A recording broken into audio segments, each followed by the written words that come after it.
d'anciens hommes d'État ottomans étaient assassinés en Europe. Ces victimes, parmi lesquelles se trouvait le Talat Pacha, étaient devenues la cible des tirs des anciens comitadjis arméniens. La diaspora arménienne a lancé une campagne au niveau mondial en 1965 sous le nom de la soi-disant commémoration du 50e anniversaire et s'est contentée des campagnes qui impressionneront l'opinion publique à partir de cette date jusqu'en 1973. Jusqu'à ce que l'ancien arménien ottoman Gurgen Yannikian organise l'assassinat de 2 diplomates turcs à Los Angeles en 1973.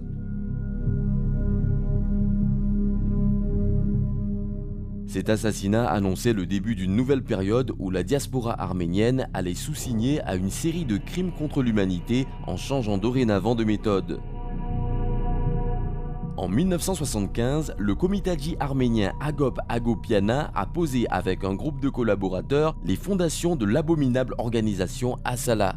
Cette organisation établie au Liban allait bientôt s'étendre rapidement sur l'ensemble de la diaspora arménienne et commettre une série de meurtres en ciblant particulièrement les diplomates turcs. Les terroristes de l'Asala ont commis au total 110 attaques armées dans 38 villes de 21 pays, dont 39 armées, 70 à la bombe et une sous forme d'occupation. Alors que 42 diplomates de la République de Turquie et 4 personnes de nationalité étrangère ont perdu la vie lors de ces attaques, 15 Turcs et 66 personnes de nationalité étrangère ont été blessées.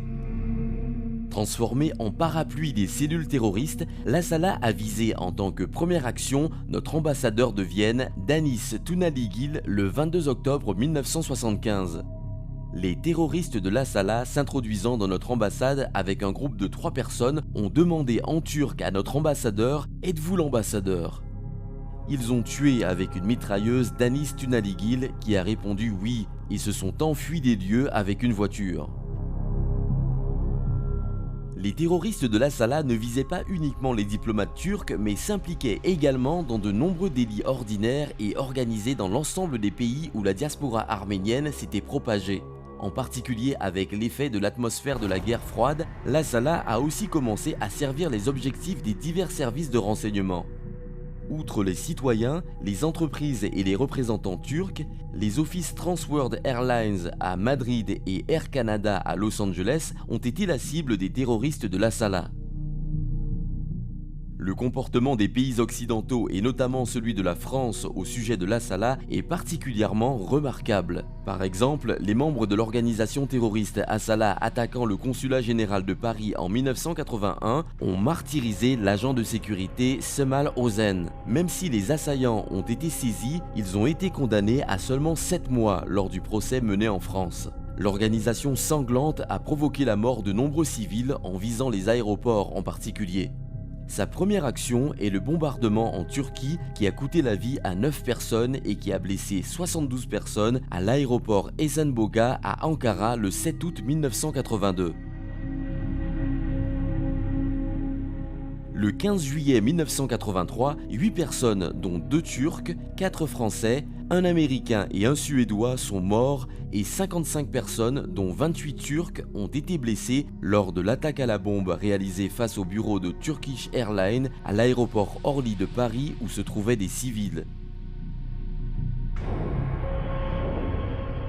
Suite à ce que les pays et les citoyens alimentant la terreur sont également devenus victimes des actes terroristes, les pays occidentaux ont d'eux-mêmes commencé à considérer l'Asala comme une organisation terroriste. Les USA, la Russie et de nombreux pays membres de l'Union européenne ont accepté l'Asala comme une organisation terroriste visant les civils. En activité entre les années 1975 et 1985, l'Asala a laissé une trace tellement sanglante et atroce à l'histoire que de nombreux Arméniens ne sont pas restés silencieux et ont condamné l'Asala. Parmi ces Arméniens, le citoyen de la République turque Artin Penik s'est immolé par le feu sur la place de Taksim le 10 août 1982, soit 3 jours après l'attaque de l'aéroport d'Esenboga. Artin Penik, le nom symbolique des Arméniens consciencieux qui s'est sacrifié dans l'objectif de protester contre la cruauté des actions de l'Asala et le dommage causé aux relations turco-arméniennes, a perdu la vie 5 jours plus tard en raison des brûlures